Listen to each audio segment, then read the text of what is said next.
good afternoon. It is Darnisha, your royal messenger.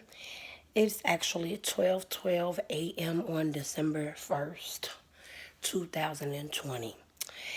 And I should be asleep because I have to move in just a few hours. But I just wanted to get on here and just say how truly thankful I am. God has truly blessed me. Back in September, October-ish of 2017, I left my corporate job. And my sister moved out of our apartment, so I moved down with my dad because I couldn't afford a new apartment, and I wanted my dad to be able to take that apartment that we shared and to be able to rent it out for extra income. What was supposed to be just a few months ended up being 3 years. I left my dad's house August 2020. So between the time of September 2017 and August 2020, I have been through a lot, honestly. More than I ever thought I was equipped for. I didn't know that I was even equipped for most of the things that I've been through. I went through getting huge bald spots in my hair, losing my hair. I went through a car repossession. Like I said, I left my job. I left my apartment. I got shingles. Now, those of you who are familiar with shingles, that's an older person's disease or virus or whatever it is. It's for people who are very stressed out, but they're typically in their 50s, not someone who is, I think I was 33 at the time because I'm 35 right now. So typically, it wouldn't be people like me, but I was very stressed out. I did not work. I did not have any income. Then I started driving Uber, and like I said, my car got repossessed during that time. I drove an Uber rental. I had to worry about purchasing me a car, and when I finally did purchase my car, the transmission went out, so I was without that car for 3 months. So, long story longer, honestly, because it probably won't be as short as I would like. The past 3 years, I have been through a lot, but God has been so good to me. He is always looking out for me. He keeps me covered. He keeps me grounded. He lets me know that He is with me. I mean, there are times that I literally thought I wouldn't make it to the next day. And not just due to my health or anything. Actually, not due to my health at all. Even though I do have asthma. And during that time, they told me I had some type of other respiratory disease. A lot of stuff, guys. Honestly, a lot of stuff. But a lot of times I didn't think I would make it because I was so stressed out. I was so unhappy. I was thankful to be able to have a place over my head. But it was also just one bedroom. And me and my son in that bedroom. It was tight. It was a tight space. Financially, I really couldn't take care of us the way I needed to.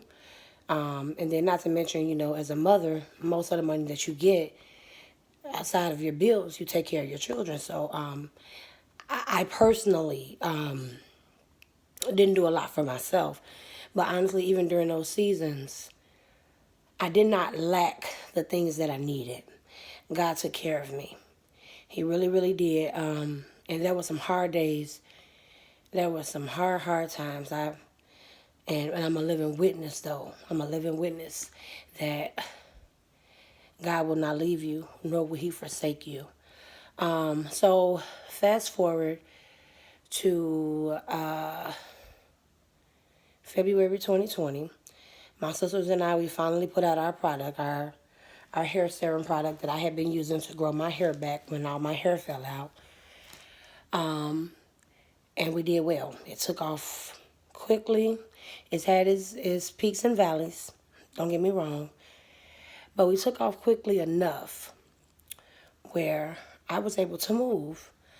So August 1st, 2020, I moved from my dad's house. I come to an apartment as big as 3 bedrooms. I have room for an office. My son gets his own room. The kitchen is huge. But I felt bamboozled when I took the apartment, almost feeling like I was left with no other options because my credit had took a deep dive. So with that, I'm like, a lot of places are not going to accept me. In fact, a couple of places did not accept me. So I kind of felt like my back was against the wall. I took the place, and the place was infested with roaches. And I'm not even trying to be funny, but I really didn't know that people still were still living with roaches. I did not know that like buildings, like courtway buildings and things, could possibly be infested. Now, I'm not saying that I've never had roaches. As a kid, growing up, we did have roaches. When the Orkin people came out and they did what they had to do, we didn't have roaches anymore. So I just, just my naive mind didn't really know that people were living like that. Roaches, courtway building, hallways smells like urine, backyard dirty, filthy, tenants walking around barefoot, everybody is on drugs. I mean, just not a good place for me and my son. So I sit here often just upset, not comfortable with my living arrangements, having to go to my mom's house or my dad's house to make my products to sell because obviously I won't make them, here in this house. I spend a lot of time ordering out to eat because I don't want to cook in this house. Just a lot of time not comfortable, not happy the way that I should be. And I prayed and prayed and prayed because I didn't know if I had moved too quickly, if I made a decision that God didn't want me to make, if I was so anxious. And the Bible says don't be anxious for anything. I don't know if I was just so anxious to leave my dad that I made a poor decision. So I pray and I pray and I talk to God. And one of my spiritual advisors is also my best friend for the last 20 years. And we talk about it often, and she's always like, Nee, I don't think that you moved out of season. I think that's what God wanted you to do, to see if you would actually move, given the chance. And at this point, I'm like, what do I do? What do I do? I've already paid these people for 2 months and a move-in fee. And I don't know what to do because I don't want to pay to be inconvenienced. But as I said prior to, my credit had took a very deep dive. If you guys have had Finger Hut, the online catalog, and it's like 400% on top of what you should be paying, you know how deeply that affects your credit. So anyway, my credit is shot. I'm applying for apartments. Everybody is saying no. And I'm like, well, I have to save my money because when I can move, I'm going to move. And before I moved in here, actually, there was a building next door to my mom and my stepdad. And I'm like, man, they're redoing that building. That's dope. I would love to get in that building because that's my neighborhood. That's where I've grown up. That's where I was born and raised. Outside of me going away to college for 6 years, I've always stayed in that neighborhood. And that's where I'm comfortable. No, it's not the suburbs, but that's where I'm comfortable. I know the people in that neighborhood. I don't feel offended. I don't feel scared. I don't feel any kind of way when I'm in the neighborhood that I grew up in.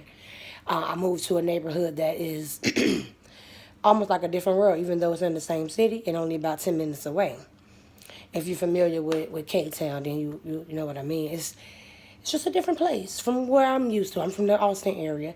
It's just different, No, I don't want to speak on it badly because I'm a city girl.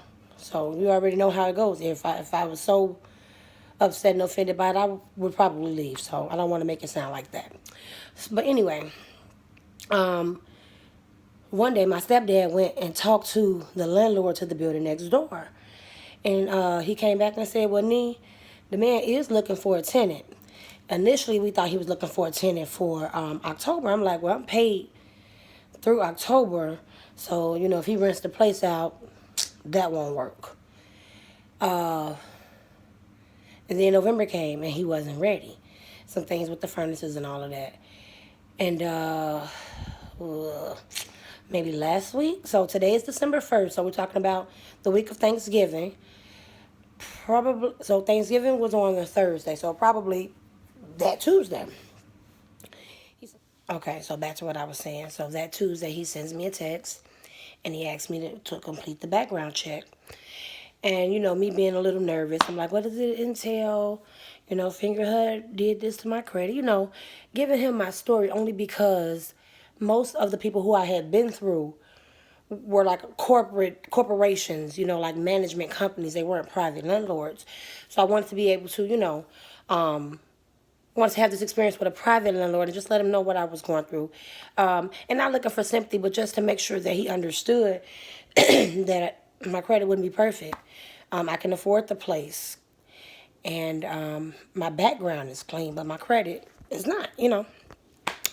So, anyway, he texts me back. Okay, so this must have been Monday because he texted me back on Tuesday. Like, okay, everything is good with that. And basically, I'll be ready December 1st. I'll get you the lease out.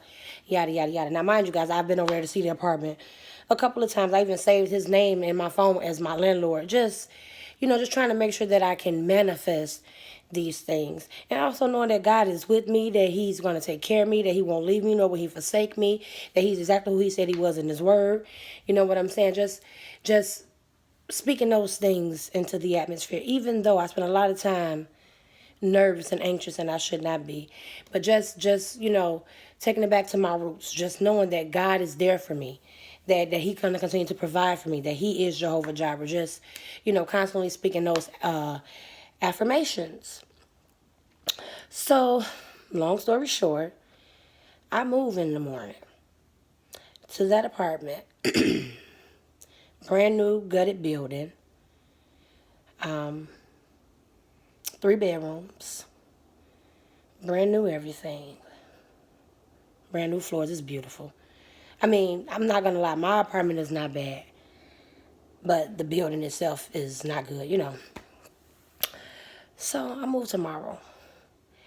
And I'm not there yet, but I'm feeling right now that it's like it was all worth it. Like I went through a heck of a lot of stuff, guys. A lot. One day I'll actually sit down and, talk about it all, but it's a lot and it's late right now. I literally was laying down and I'm like, let me get up and record this real fast because I just feel so good. Like, his mercy, it kept me. His grace, it kept me, and I'm just so thankful. And I just wanted to share that with you guys, that if you just hold on and stay strong and continue to push through and persevere, I'm just thankful. And I just wanted to share that, little testimony with you guys. So I got all my hair back. I'm back. I have a new car. I work. My son is happy. We have all the things that we need. And we're going to continue to push forward to get the things that we want. But right now, today, December 1st, 2020, I can honestly sigh with relief that, that he just didn't leave me. He did not leave me. And I'm just so thankful because who knows where I would be because I've left him many times. Many times over. Sometimes I don't know if I'm still with him, And not because he left me, but because I don't always do what it is that I need to do. But, his thoughts of me are of love and not of evil. So he's a great God. And I'm thankful. And I just wanted to share that with you guys. You guys have a great day and stay safe. Talk to you later.